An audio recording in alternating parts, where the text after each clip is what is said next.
Hello students, welcome to your channel NCERT Halla. और मैं हूं आपके साथ आपका दोस्त मिस्टर एमएस। तो आज हम जो आपके लिए चैप्टर लेकर आए हैं वो है आपका 12th क्लास का द लास्ट लेसन फ्लेमिंगो का। तो देखिए, इस चैप्टर में द लास्ट लेसन में जो अल्फोंसो डॉडेट हैं, इनके बारे में बता दें तो ये एक फ्रेंच नॉवेलिस्ट थे और एक शॉर्ट स्टोरी राइटर थे। और ये जो कहानी है, ये जो द लास्ट लेसन है, ये सेट किया गया है जब फ्रैंको प्रुशियन वार 1817 मतलब कि 1870 से 1871 के बीच में चला है। उस समय इस द लास्ट लेसन को सेट किया गया है। ये जो आपको बता दें कि इसमें क्या है कि फ्रांस जो है, फ्रांस वो प्रशिया के द्वारा हार जाता है और उसके जो दो डिस्ट्रिक्ट है उसमें अल्सेस एंड लॉरेन वो जर्मन्स के हाथ में चले जाते हैं। जो प्रशिया है, जो प्रशिया पे आपको कह सकते हैं कि इसमें आपका जर्मनी, पोलैंड और कुछ ऑस्ट्रिया का कुछ हिस्सा इसके अंडर में आता है। इस कहानी में जो शुरुआत करता है वो एक लड़का कर रहा है। ऑथर उस लड़के के द्वारा बताना चाह रहा है, उस लड़के को ऑथर ने मतलब कि एक प्रकार से लीड करा है, उसके द्वारा कहानी को बताया गया है पूरा। तो देखिए क्या है कहानी, स्टार्ट करते हैं। और उम्मीद करता हूँ कि आपको मैं इसमें जितना भी इम्पोर्टेंट है वो आपको बोर्ड क्लास के लिए वो आपको मैं बताता चलूँगा।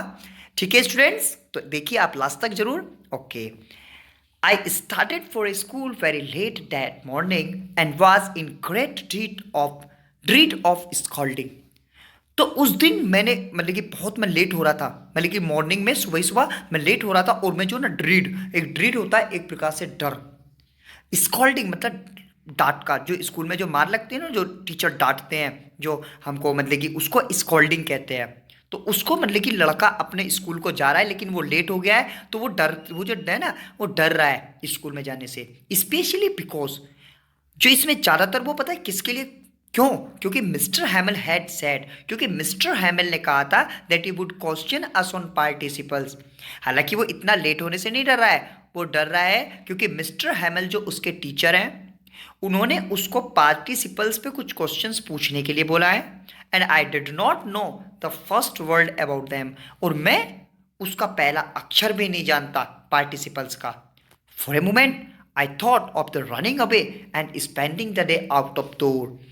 पहले तो मैंने एक क्षण को ये सोचा कि भाई मैं जरा मतलब कि आज मैं बंक मार दूं, मतलब स्कूल से। देखिए छोटा बच्चा कितना चालाक है, बंक मारने की सोच रहा है। तो वो सोच रहा है कि मैं बंक मार दूं और away and spending day out of door, अरे यहाँ से मैं कहीं दूर स्पेंड पूरा दिन बिताऊं। कहाँ पे? इट वॉज सो वार्म, लेकिन मतलब कि अभी क्या है, बहुत गर्मी है। सो ब्राइट, और बहुत मतलब कि चमकीला मौसम है, मतलब सुहावना मौसम है। The birds were chirping at the edge of the woods, और जो जंगल है, जो एक प्रकार से लकड़ी का या फिर एक जो वुड्स जंगल भी होता है, ठीक है ना, और यहाँ पे एक लकड़ी का एज किनारा भी होता है। तो उस पर क्या है कि वहाँ पे मतलब कि चिड़िया जो है वो चिरपिंग कर रही है, मतलब उनका जो साउंड होता है, जो चिड़िया चिप चिप करती हैं उसको चिरपिंग कहते हैं। And in the open field back of the sawmill, sawmill होता है जो एक आरा मशीन वगैरह होती है। आरा मशीन वगैरह वो जगह होती है जहाँ पर लकड़ियों की चीरफाड़ की जाती है और उनके लॉग्स बनाए जाते हैं। The Persian soldier were drilling, ठीक है ना। और वहाँ पे जो पर्शियन सोल्जर्स थे वो ड्रिलिंग मतलब अपनी प्रैक्टिस कर रहे थे। क्योंकि अब देखिए आप, मैं बता दूं, जो फ्रेंच, क्योंकि ये जो लड़का है वो फ्रांस का है, वो फ्रांस का है, लेकिन वहाँ पे सोल्जर्स किसके हैं? पर्शियन के। क्यों? क्योंकि पर्शियन जो फ्रांस है वो हार चुका है पर्शियन से, और अब जो सैनिक हैं वो इनके जर्मनी के सैनिक वहाँ उनके फ्रांस में हैं। तो it was all much more tempting them the rule of participles. अब ये जो बच्चा है इसको, ये जो आसपास को जो सब ये चीज़ें हैं ना, ये चिरपिंग ऑफ द वर्ड्स और सॉ मिल के ये वर्कर्स वगैरह, ये सब इसको ज़्यादा लुभा रहे हैं उन पार्टिसिपल्स के रूल से, क्योंकि इसको वो आते ही नहीं है। But I had the strength of resist, लेकिन उसने इसको मतलब कि उसने इसको मतलब रोका। उसने जो उसके अंदर ये स्ट्रेंथ, उसके अंदर उसको रोकने की ताकत थी। And hurried off to school, लेकिन उसने कहा नहीं, वो तुरंत स्कूल के लिए चल दिया। When I pass the town hall, town hall एक ऐसी जगह होती है किसी भी शहर में जहाँ के मंत्री वगैरह जहाँ पे अपनी बैठक करते हैं, ठीक है ना। तो there was a crowd in the front of the bulletin board. तो उसके आगे क्या होता है, टाउन टाउन हॉल के आगे तो शहरों की जो न्यूज़ होती हैं, जो शहर में क्या होने वाला है क्या नहीं, तो वो वहाँ उसके एक बुलेटिन बोर्ड होता है, समाचार का एक बोर्ड होता है, वहाँ पे वो लग जाती है। तो ऐसे ही जब ये वहाँ से टाउन हॉल से जा रहा है लड़का निकल के, तो वो देखता है कि वहाँ पे बुलेटिन बोर्ड पे बहुत ही ज़्यादा क्राउड, मतलब भीड़ लगी हुई है। For the last 2 years, all our bad news had come from there. पिछले 2 सालों से जितनी भी खराब गंदी न्यूज़ है ना, सब इसी बुलेटिन बोर्ड से आती हैं। कौन कौन सी? द लॉस्ट बैटल्स, मतलब हमारे द्वारा मतलब कि जो वो युद्ध हार रहे हैं उसकी, the trapped, the order of the commanding officers, जो कमांडिंग ऑफिसर्स वगैरह जो है ना उनके द्वारा जो कमांड की जा रही हैं, जो भी जो ड्राफ्ट होता है, जो एक प्रकार से मतलब कि जब कोई हार रहा होता है ना युद्ध में, तो उनको जबरदस्ती उनको मतलब कि आम लोगों को भी वहाँ पे मतलब कि भर्ती कराया जाता है उसमें, मतलब कि सेना में। तो वो उसको ड्राफ्ट कहते हैं, मतलब कि वो जो न्यूज़ है ड्राफ्ट की कि आज किस किस के नाम आए हैं, ठीक है ना, वहाँ जाने के लिए, तो उसको ड्राफ्ट कहते हैं। तो वहाँ पे क्या है कि उसके और जितने भी जो ऑफिसर्स हैं जो उन्हें कमांड देते हैं, मतलब कि आपको मतलब कि आज ये नहीं होगा आज ये होगा, सब न्यूज़ इसी बुलेटिन बोर्ड से आती है। And I thought to myself, लेकिन मैंने अपने आप से सोचा विदाउट स्टॉपिंग, लेकिन मैं वहाँ रुका नहीं, मैं बिना रुकते हुए, what can be the matter now, मैं सोचता रहा यार क्या बात हो सकती है आज, है। लेकिन then as I hurried by the as fast as I could go, लेकिन मैं इतनी तेजी में था जितनी तेज मैं चल सकता था। द ब्लैक स्मिथ, जो लोहार था, वॉचर, जिसका नाम क्या था, वॉचर था, हु वाज देयर, वो भी वही था, with his apprentice reading the bulletin. Apprentice होता है जो एक प्रकार से किसी मिस्त्री की दुकान पर जो उसको कहते हैं हम चेला, एक प्रकार से जो उसके पास काम वगैरह सीखता है, कम मतलब कि कम एक्सपीरियंस के साथ, एक मतलब कि कम एक प्रकार से मान लीजिए कम समय में वो अच्छा काम सीखने के लिए जो आता है, जो उसको चेला कहते हैं हम इधर के, मतलब कि शिष्य है उसकी दुकान पर आ गया है। तो वो अपने अप्रेंटिस के साथ था जो उस बुलेटिन को पढ़ रहा था, जो उन समाचारों को पढ़ रहा था। कॉल्ड आफ्टर मी, उसने मुझे कहा डोंट गो सो फास्ट, इतनी तेज मत जाओ। बब, बब होता है एक प्रकार से किसी छोटे बच्चे के लिए कहना। You will get to your school in plenty of time, मतलब तुम अपने स्कूल पर जो है ना सही समय पर पहुंच जाओगे। I thought he was making fun, लेकिन जो ये लड़का है ये सोचता है ये जो है ना मेरे पे मजाक बना रहा है, इसी मारे ऐसा कह रहा है, तो वो ऐसा सोचता है कि ये जो है ना मेरे पे मजाक बना रहे हैं। And reached Mr Hamel's little garden all out of the breath, मतलब जितनी भी उसकी सांसें फूली हुई थी, हैं, भागते हुए हाँपते हुए वो जो मिस्टर एम जो हैमल थे ना, एम हैमल, सॉरी, तो एम हैमल थे ना, उनका जो वो था जो लिटिल गार्डन था, जो उनका गार्डन था, तो उसके वो पास पहुंच गया, क्योंकि क्लासरूम के बाहर जो ना एक छोटा सा गार्डन था, वो वहाँ पहुंच गया। Usually when the school began, हालांकि जो स्कूल चालू होता था ना जैसे रोजाना, तो हियर वाज ए ग्रेट बस्टल, बस्टल होता है एक प्रकार का साउंड जो बच्चों के द्वारा होता है, which could be heard out in the street, जो गली से भी सुन लिया जाता है। जैसे आप लोगों ने भी कभी क्लास में कभी गए हो, तो सुबह सुबह बच्चे हर कोई अपनी तैयारी कर रहा होता है वहाँ बैठने की, अपने बैग रखना, अपनी डेस्क झाड़ना, एक प्रकार से बहुत सारी चीज़ें होती है, तो उसका जो शोर होता है ना उसको बस्टल कहते हैं। तो उसको मतलब कि गली से भी सुनाई आ जाता था। लेकिन the opening and the closing of the desk, किसका, डेस्कों को खोलना, उनको बंद करना, लेसन रिपीटेड इन यूनिशन, और जो जो लेसन है ना उसको एक साथ पढ़ना, जैसे क ख एक साथ पढ़ना, वेरी लाउड, बहुत तेज, with our hands over our ears to understand better, जिसको हमारी कान एकदम अच्छे से समझ सकते थे। And the teacher's great ruler rapping on the table, और जो टीचर का, जो हमारे टीचर्स होते थे ना उनको जो ग्रेट रूलर, रूलर मतलब होता है कोई भी एक ऐसी छड़, मतलब कि एक प्रकार से लोहे की छड़ या फिर इस तरीके का कोई पीटने वाला एक डंडा, ठीक है ना, उसको रूलर कहते हैं। रैपिंग ऑन द टेबल मतलब कि टेबल पर मारना टीचर का, वो भी सुनाई दे जाता था। But now it was also still, लेकिन अब तो सबको शांत नजर आ रहा है, हैं।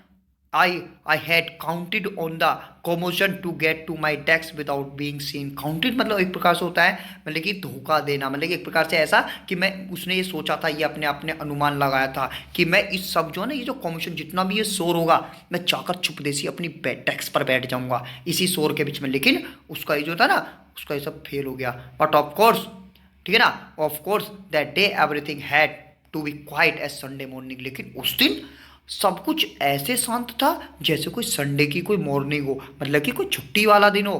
थ्रो द विंडो, लेकिन उसने क्या करा ना, वो भी लड़का बहुत चालाक था। उसने थ्रो द विंडो, उसने विंडो पे जो उसके बाहर वो विंडो थी ना, मतलब कि क्लासरूम के, उसने उसमें से झांक कर देखा। आई सॉ माई क्लासमेट्स, उन्हें देखा कि उसके जो क्लासमेट थे ना, जो उसके जितने भी दोस्त थे, क्लासमेट थे क्लास वाले, ऑलरेडी इन दियर प्लेसेस, हर कोई अपनी अपनी जगह पर है।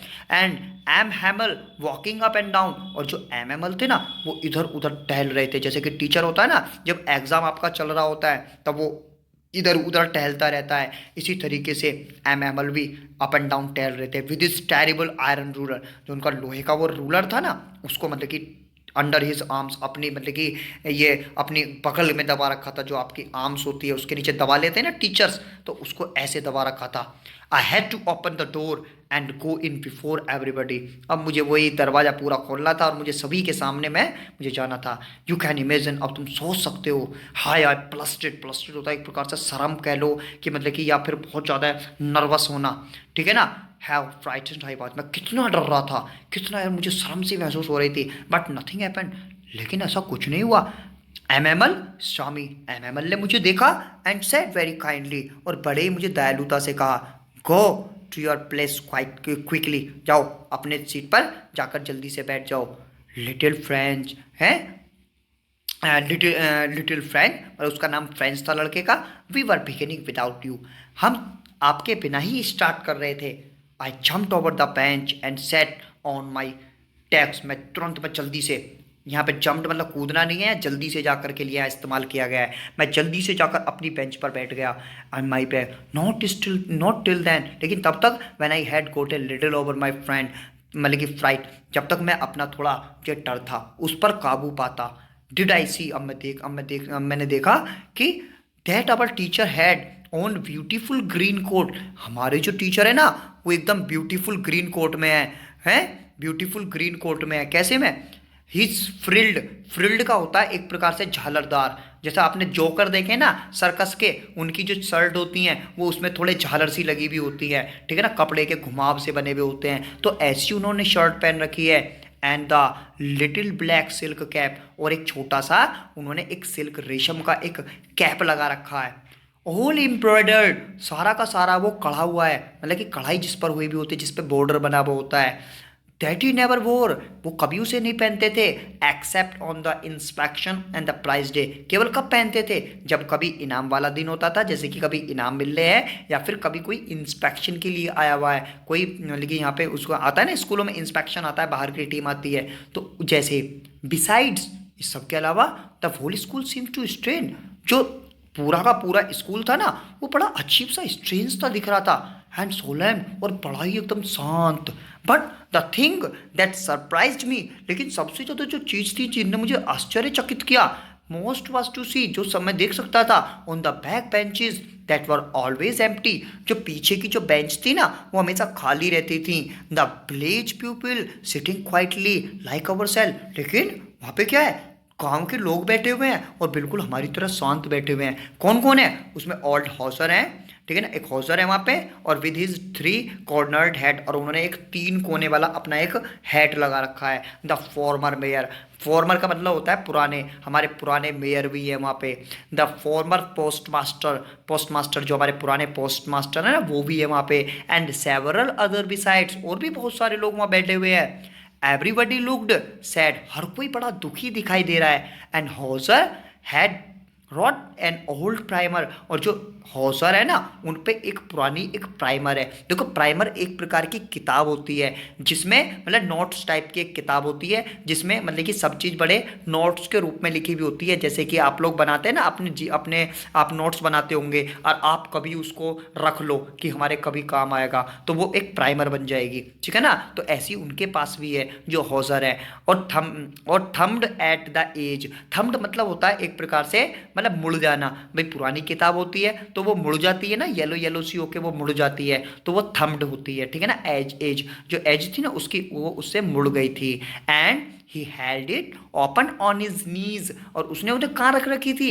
अपने मतलब कि जो घुटने थे ना उन पर खोल के रख रखी थी। With his great spectacles lying across the pages, और जो उनके बड़े बड़े चश्मे थे ना वो उन्होंने उस किताब पर रख रखे थे।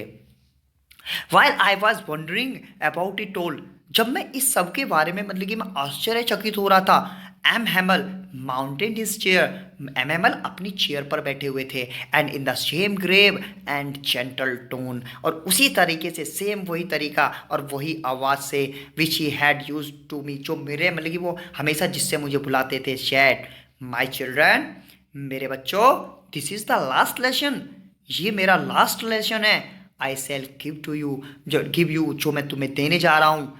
The order has come from Berlin, एक बर्लिन से एक आदेश आया है, to teach only German in the schools of Alsace and Lorraine, कि मतलब कि जो जर्मन के स्कूल्स हैं, जो इस विद्यालय हैं उनमें केवल, सॉरी, जो अल्सेस और लोरेन के जो विद्यालय हैं उनमें केवल जर्मन सिखाई जाएगी।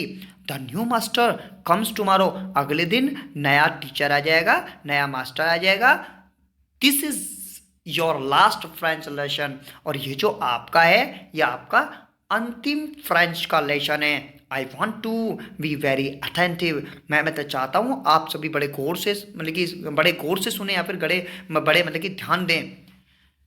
What a thunderclap these words were to me, अब जैसे ही ये सुना उसे पड़ा एकदम दिमाग में बड़े उसके एकदम बिजली सी उसके कौंध गई, बिजली सी उसके ये वर्ड लगे। भाई सीधी सी बात है, आपसे ही कह दिया जाए कि कल से आप अपनी जो रीजनल लैंग्वेज है, या फिर जैसे आपकी हिंदी हो सकती है या आपके कोई भी रीजनल लैंग्वेज हो सकती है, आपसे कह दिया जाए कि कल से आप उसको नहीं पढ़ेंगे, तो आपको भी बड़ा बुरा लगेगा ना, तो मतलब कि एकदम आपके भी बड़ा शौक सा लगेगा, ऐसे ही इसको लग जाता है।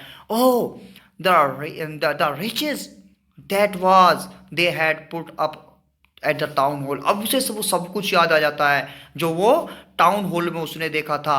वहाँ पे क्या देखा था उसने, जो भीड़ लग रही थी, अब वो समझ में आया। माई लास्ट फ्रेंच लेसन, मेरा लास्ट फ्रेंच लेसन है, और उसे अपने आप को बड़ा रिग्रेट हो रहा है, मतलब बड़ा उसे अपने आप को महसूस हो रहा है। I hardly knew how to write, अब मतलब कि मैं बड़ा मुश्किल से, अब मैं मतलब आई हार्डली न्यू, मुझे नहीं पता था मैं कैसे लिखूं। आई should never learn any more, मैं कुछ ज़्यादा नहीं सीखा। आई मस्ट स्टॉप देयर, अब मुझे यहीं रुकना चाहिए। Then oh how sorry I was for not learning, मतलब बच्चा अपने बारे में सोच रहा है, अब उसे अपनी गलती का एहसास हो रहा है कि मैं क्यों नहीं पढ़ा, ठीक है ना। सॉरी मतलब वो अपने आप को दुख जता रहा है अपने ऊपर। आई was for not learning my lesson, मैंने अपना लेसन नहीं सीखा। फॉर सीकिंग वर्ड्स एग्स, मैं क्या करता रहा, केवल अंडे मतलब कि चिड़ियाओं के अंडे लाता रहा। और गोइंग स्लाइडिंग ऑन द शार, शार होता है जो नदी के किनारे पर एक जो ना स्लाइडिंग टाइप, एक रपसने टाइप बना हुआ होता है, तो उसको मतलब कि हम वहाँ पे मतलब कि एक सार, यहाँ पे एक नदी है, उस पर वो मतलब कि जाके रपसता रहा, स्लाइडिंग करता रहा। माई बुक्स, मेरी किताबें, that had seemed such a nonsense a while ago, जो कुछ समय तक पहले तक जो मेरी किताबें मुझे इतनी मतलब कि एक प्रकार से नॉनसेंस मतलब बेवकूफ़ टाइप लग रही थी, जिनको मैं कुछ समझ ही नहीं रहा था। सो हैवी टू कैरी, और जो मेरे लिए इतनी भारी थी। My grammar, my history of saints, जो मेरी हिस्ट्री थी, जो मेरी ग्रामर की बुक थी, वर ओल्ड फ्रेंड नाउ, अब मुझे वो मेरी पुरानी दोस्त लगने लगी। That I could give up, जिन्हें मैं कुड नॉट गिव अप, जिन्हें मैं छोड़ना नहीं चाह रहा, मतलब कि जिन्हें मैं छोड़ नहीं सकता। एंड एम हैमल टू, और एम हैमल भी यही सबका मतलब कि एम हैमल का भी यही हाल है। The idea that he was going away, जो ये आइडिया था, जो ये मतलब कि एक प्रकार से जो एक विचार था, ये मेरे लिए ऐसा जा रहा था, that I should never see him again, जैसे मैं उन्हें कभी अब मैं देखूंगा ही नहीं। Made me forget all about his ruler and how crankily he was, मतलब एक प्रकार से वो अपने टीचर को ये भी कह रहा है कि मैं भुला नहीं पाऊंगा, लेकिन वो क्रैंकली एक प्रकार से कह रहा है, कितने यार ये बड़े अजीब से हैं ऐसे कह रहे हैं ये, मतलब एक प्रकार से बड़े उन पे एक प्रकार से उन्हें अजीब भी समझ रहा है। पुअर मैन, बेचारे हैं, या पुअर मैन मतलब बेचारे आदमी। It was in honour of this last lesson, ये उन्हीं के सम्मान में लास्ट लेसन है। That he had put on his fine Sunday cloth, जो ये अपने मतलब कि इतने अच्छे वाले संडे वाले कपड़ों में अपने आए हैं।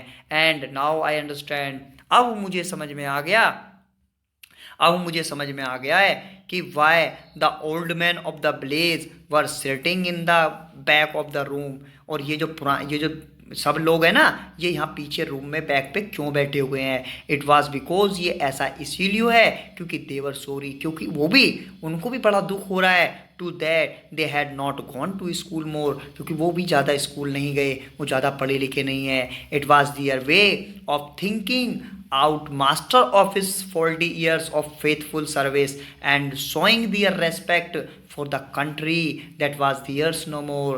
मतलब कि वो भी अपने जो देश है उसके लिए एक सम्मान दिखाने आए हैं जो अब उनका नहीं रहने वाला है। ओके स्टूडेंट्स, तो देखिए क्या होता है इससे आगे। क्या मिस्टर एमएल जो एम एमएल है क्या वो अपना लास्ट लेसन पूरा कर पाते हैं या कुछ और उनके साथ वारदात होती है? देखते हैं नेक्स्ट पार्ट में, क्योंकि पहला पार्ट काफ़ी बड़ा हो जाएगा यदि मैं इसी में इसको कंप्लीट कराने की कोशिश करूंगा। तो आप पहले इतने पार्ट को क्लियर कीजिए और इसी के तुरंत बाद मैं आपको इसका सेकंड पार्ट आपको दे दूंगा। ठीक है, तब तक दीजिए।